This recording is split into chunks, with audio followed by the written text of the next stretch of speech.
The Italian Alps are exploding with avalanches, and right now, 500 people have been evacuated by helicopter as entire villages are completely cut off from the outside world. Picture this. Skiers waiting in line at a chairlift look up and see a wall of white roaring down the mountain toward them. Children try to ski uphill. Adults freeze in place. And within seconds, every single person in the frame vanishes into a churning cloud of snow. That footage went viral within hours. Millions watched it. Most people assumed that was the worst of it. They were dead wrong. In just the last 10 days, 75 people have died in avalanches across the Alps. That is 3/4 of what an entire season normally kills. And the season is only half over. A passenger train has been knocked clean off its tracks. Roads have been buried under walls of snow so thick that rescue teams could not even reach them. Families who drove up for a ski holiday went to sleep in military barracks because there was no road left to take them home. And across the border, an entire world-famous ski resort shut down completely for the first time in 25 years. But here's the detail that no one is talking about. The avalanches did not just happen because of heavy snow. Underneath the surface of these mountains, there are hidden layers, fragile, invisible, and fracturing. Layers that experts say are nearly impossible to detect. And the terrifying part is not the danger level right now. It is what happens when the danger level drops. Because that is exactly when the crowds come flooding back onto slopes they think are safe, while the mountain is still hiding what is underneath. 3 experienced skiers who knew these mountains better than most went out on a clear morning and never came back. And more snow is forecast in the next 48 hours. So here's the question that avalanche professionals across Europe cannot stop asking. If 75 people are already dead and the season is only halfway through, how many more is the mountain still planning to take? To understand how the Aosta Valley arrived at this moment, you have to watch the week accelerate. Because this disaster did not arrive without warning. It announced itself, day by day, with bulletins and alerts and closed borders, and the mountain kept going anyway. On February 10th, Fondazione Montagna Sicura, Italy's Mountain Safety Institute, issued a bulletin that stopped forecasters cold. The snowpack had entered a critical phase. Fresh snowfall had been building since Tuesday, and accumulations were forecast to exceed 1 meter above 1,600 meters elevation. For context, that is more fresh snow than most Alpine regions see in an entire month, arriving in days. By February 11th, the numbers coming in from weather stations were staggering. Instruments at 2,400 meters near Courmayeur recorded 100 centimeters of new snow in just 48 hours. That is over 3 feet of fresh snowfall, landing directly on top of a snowpack that was already dangerously unstable underneath. The mountain was being loaded like a spring being pushed further and further down, and everyone who understood what that meant was watching the pressure build with growing dread.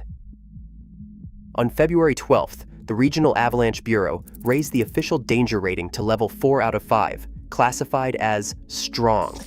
Italy's Civil Protection Agency issued an orange alert across the affected regions. But the response did not stop at the Italian border. Across the mountains in France, authorities at Chamonix made a decision that had not been made in a quarter of a century. They shut down every single high-altitude ski area. The entire Paradischi resort, including Les Arcs and La Plagne, 2 of the most visited ski destinations on Earth, closed completely. The first time in 25 years. In Tignes, authorities ordered thousands of residents and tourists to stay indoors overnight. Nobody was permitted to leave their hotel. The mountains that had drawn these visitors from across Europe were now holding them in place, and the alerts kept climbing. Each morning brought a new bulletin. Each bulletin brought a higher number. And across the Aosta Valley, emergency coordinators were watching 2 things happen at the same time. The snowpack was becoming more dangerous with every centimeter of new accumulation, and the mountain towns below were filling up with visitors who had come precisely because of all that fresh snow. The conditions that avalanche scientists fear most are not the ones that look terrifying. They are the ones that look perfect. And on the morning of February 12th, The Alps looked absolutely perfect. The mountain was ready, and almost no one on it knew what that meant. To understand why these avalanches are so deadly, you have to understand what is actually underneath the snow. Because what is happening in the western Italian Alps right now is not simply a story about heavy snowfall. It is a story about what that snow is hiding. The Aosta Valley sits at the center of one of the most dramatic mountain environments on Earth. It is ringed by four of the highest massifs in all of Europe: Gran Paradiso, Mont Blanc, Grand Combin, and the Matterhorn. These are not just famous names on a map. They are enormous walls of rock and ice that shape everything about how wind and snow behave in this region. And right now, they are making the avalanche crisis significantly worse. Here is the mechanism.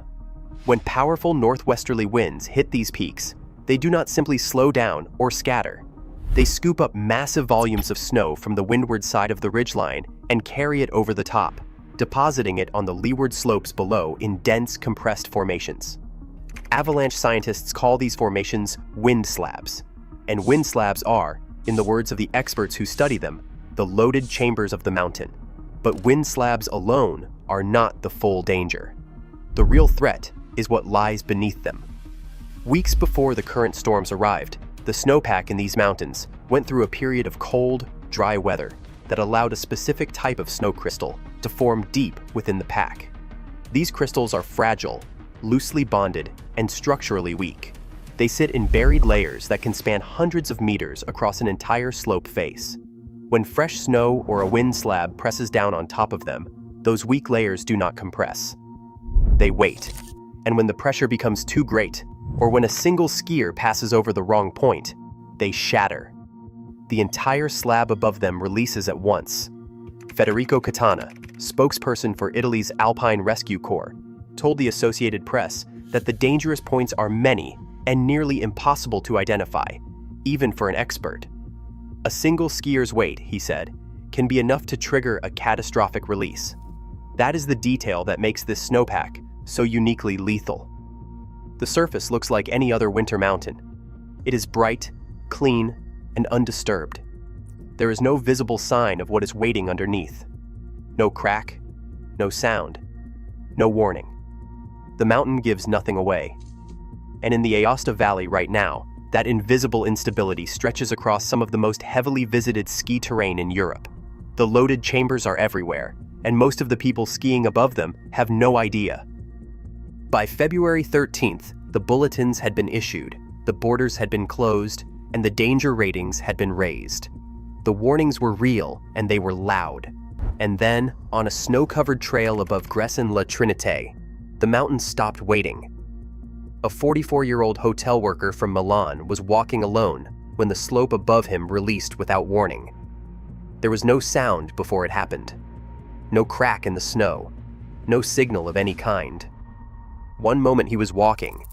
The next, he was underneath 1.5 meters of snow, with the full weight of the slab pressing down on his chest, compressing his lungs, and dropping his body temperature toward the point of no return. In the seconds before the snow sealed completely around him, he did one thing. He pulled out his phone and dialed 112. Dispatchers picked up the call. They heard 2 words before the line went dead. "Sto andando. I'm going under." Rescue teams mobilized immediately, moving through terrain that was itself unstable, accompanied by avalanche search dog Kamar. They worked for 3 hours. When they finally reached him, his body temperature had fallen to 27 degrees Celsius, and hypothermia at that level is survivable, but only barely, and only with immediate intervention. He survived. And that survival, remarkable as it was, would be the last piece of good news to come out of the Italian Alps for days. Because that same Friday, in Val d'Igne, 3 skiers entered a slope that had been rated level 5, the maximum on the European danger scale, just 24 hours earlier. 2 were British, 1 was French. All 3 were experienced. All 3 understood the mountain environment, and none of them came out alive. 3 people in a single day. 1 who managed 2 words into a phone before the snow took everything. 3 others who had no chance to call anyone at all. The gap between those two stories is not skill or preparation or decision-making. It is seconds. It is which slope, which moment, which square meter of snowpack happened to release when it did. That is what makes the snowpack so psychologically devastating for the people who work these mountains and the rescue teams who comb them afterward. There is no clean line between the ones who survive and the ones who do not. On February 13th, one man's voice cut out mid-sentence under 1.5 meters of snow. 3 other people never got the chance to speak at all. The mountain had begun its count, and it was not finished. One factor in this crisis that the avalanche bulletins do not measure. One variable that no danger rating can fully account for. And in the Aosta Valley in February 2025, it may have made the difference between a dangerous season and a catastrophic one. On February 6, 9 days before the deaths in the Couloir des Vaisses, the Milan Cortina Winter Olympics opened for business, and with it, tens of thousands of visitors from across the world began flooding into the Italian Alps. They came for exactly what the Alps were offering: dramatic mountain scenery, world-class ski terrain, and after days of heavy snowfall, the kind of fresh powder conditions that skiers spend entire winters chasing. The mountains looked extraordinary. The conditions looked ideal. The timing could not have been worse. Federico Catana, spokesperson for Italy's Alpine Rescue Corps, did not mince his words when he spoke to reporters. He warned directly that the snowstorms had attracted adventure seekers eager to take advantage of fresh slopes, and that as a result, the number of accidents and fatalities had increased proportionally. Not slightly, proportionally. The more people on the mountain, the more triggers on a snowpack full of loaded chambers. This is the paradox that avalanche professionals struggle to communicate, and the public struggles to accept. The conditions that draw the largest crowds to the Alps, deep fresh snow, dramatic scenery, untracked powder on open faces, are, in this specific type of snowpack cycle, among the most dangerous conditions the mountain can produce. The surface reads as an invitation. Underneath, it is a trap. And the more experienced the skier, the more likely they are to seek out exactly the kind of terrain where that trap is set. Experienced freeriders do not ski groomed runs. They seek out the off-piste routes, the couloirs, the untracked faces away from the crowds. Those are precisely the slopes where wind slabs have been building and weak layers have been waiting. Skill and experience do not protect you from a fracture that spans 300 meters of snowpack. They just take you closer to it.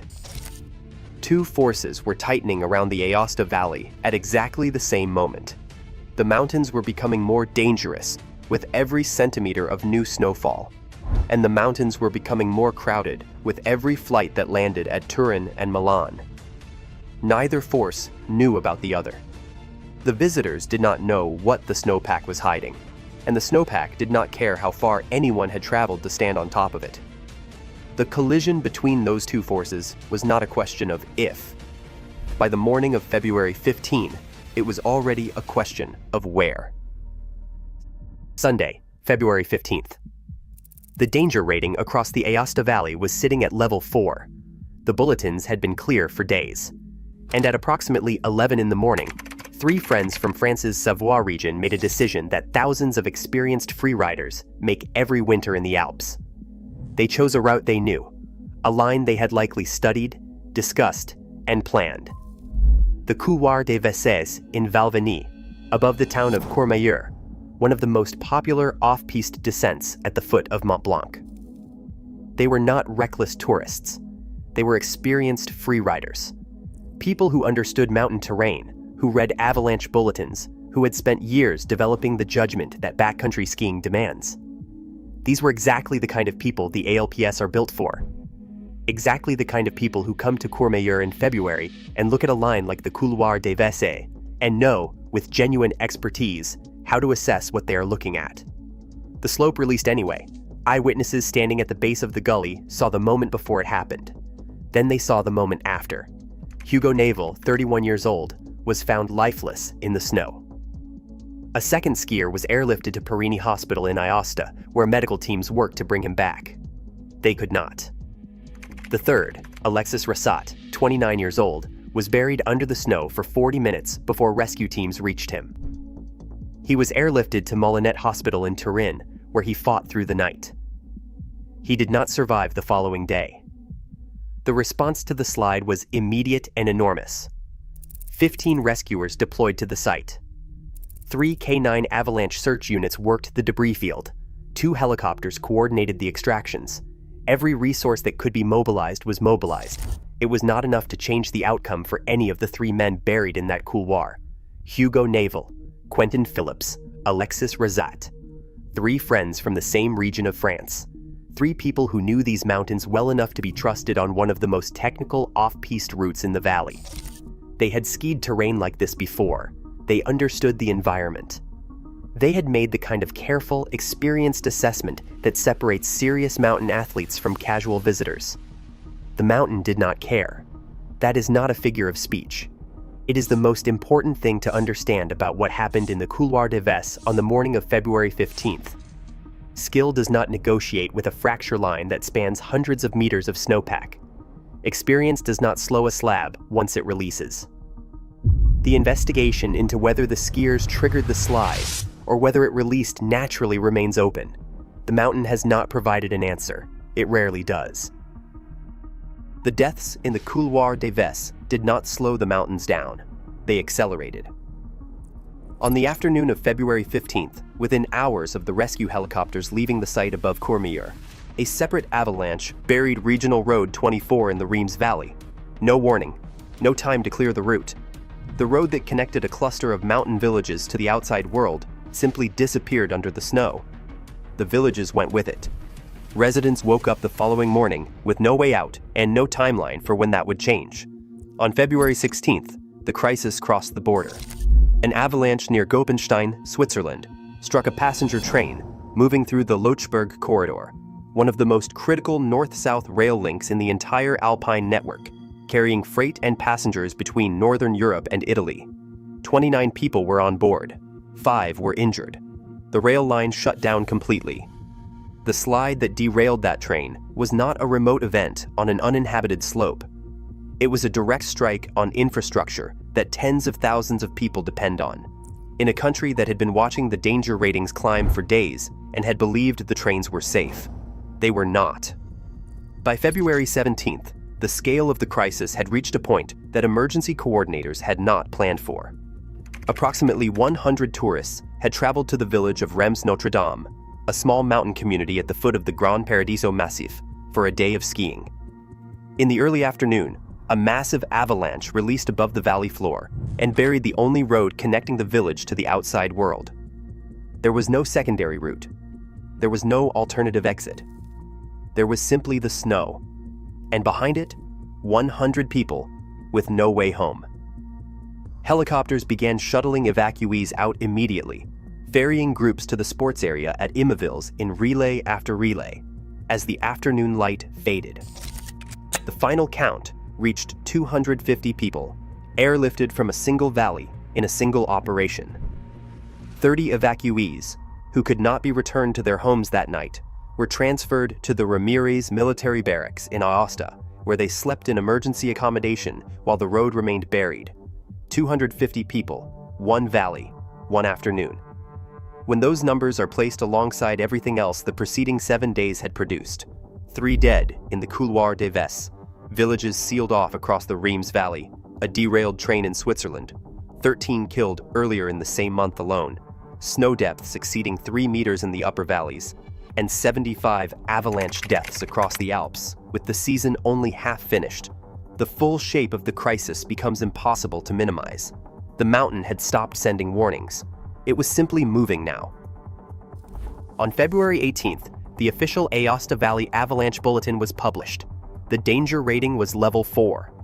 The tendency listed beneath it was a single word: constant. Not improving, not stabilizing, constant. In the language of avalanche forecasting, that word carries a specific and sobering meaning. It means the conditions that produced everything described in the preceding days. Buried roads, derailed train, the 3 friends from France who never came home, the 250 people airlifted from a single valley. Those conditions had not changed. The snowpack was still loaded, the weak layers were still buried, and more snow was forecast to arrive within 48 hours. But the most dangerous development was not the snow that was coming, it was the warmth. Forecasters had identified a midweek warming trend moving into the region, and the implications were significant. When temperatures rise after a period of heavy snowfall, meltwater begins to work its way down through the snowpack. And when that meltwater reaches those buried weak crystal layers, it does not stabilize them, it lubricates them. The result is a wet snow avalanche. Wet snow avalanches are a different category of threat entirely. They are heavier than dry slides. They move differently. They carry more mass, travel farther across flat terrain, and push into places that dry avalanches never reach. The villages that survive the first wave of this crisis, because of their position on the valley floor, may not be in the same position when the wet slides begin. The investigation into the couloir des Vesses remains open. The red zone boundaries in the Rams Valley have not been finalized. Across the professional avalanche community in Europe, one conversation keeps returning to the same uncomfortable point. When the danger level eventually drops from 4 to 3, the slopes will fill again. That is not a prediction. It is a pattern with decades of data behind it. Level 3 is statistically responsible for more avalanche deaths than Level 4. Not because it is more dangerous in absolute terms, but because it is the level at which people decide the mountain is safe again. They come back. They read the lower number as permission. And the snowpack, still riddled with the same weak layers, still hiding the same fracture lines beneath a surface that looks completely undisturbed, will be waiting for them exactly as it was before. The danger rating will drop. The crowds will return. The mountain will look like it always does in February. White, clean, and silent. And underneath, nothing will have changed at all. Pull back from the couloirs, and the buried roads, and the helicopter rotors, and look at what the Aosta Valley is actually telling us. Not just about this season, about what is coming next. 75 people have died in avalanches across the Alps this winter, against an annual average of 100, with the season only half finished. 3 friends from France's Savoie region went out on a clear February morning on a route they knew and trusted, and all 3 of them are gone. 250 people were airlifted from a single valley in a single afternoon because one slope released above the only road out. A passenger train was knocked off its tracks. Villages vanished behind walls of snow that no bulletin, no orange alert, and no closed resort could prevent once the mountain decided to move. These are not isolated incidents connected by geography alone. They are connected by something more fundamental. A snowpack that built in silence over weeks, layer by layer, crystal by crystal, loading pressure onto fracture lines that no instrument could fully map and no expert could reliably predict. The mountain did not announce what it was building. It never does. The rescuers who worked the debris fields of this crisis did everything right. The forecasters who issued the bulletins read the data correctly. The emergency coordinators who airlifted 250 people from Reims Notre Dame executed a massive operation without losing a single additional life. The systems worked as well as systems can work when the thing they are measuring is a mountain in the process of releasing stored energy across hundreds of meters of terrain in seconds. And still, 75 people are dead, and the season is not over. There is a question that sits underneath all of this that no danger rating and no bulletin has yet answered. How many more villages in the Aosta Valley, in the Swiss Alps, in the ranges that stretch east toward Austria and Slovenia, sit at the end of a single road that one avalanche can permanently erase? How many snowpacks across the northern Alps are carrying the same buried weak layers right now, beneath the same clean white surface, waiting for the same combination of fresh snow and rising temperatures and a single skier's weight on the wrong square meter? In the Aosta Valley, they recovered everyone from the snow this time. The rescue teams reached the buried, the helicopters reached the isolated, and the barracks in Aosta housed the ones who had nowhere left to sleep. But the snowpack is still there. The weak layers are still buried. The warming trend is still moving in, and the mountain has not said it is finished.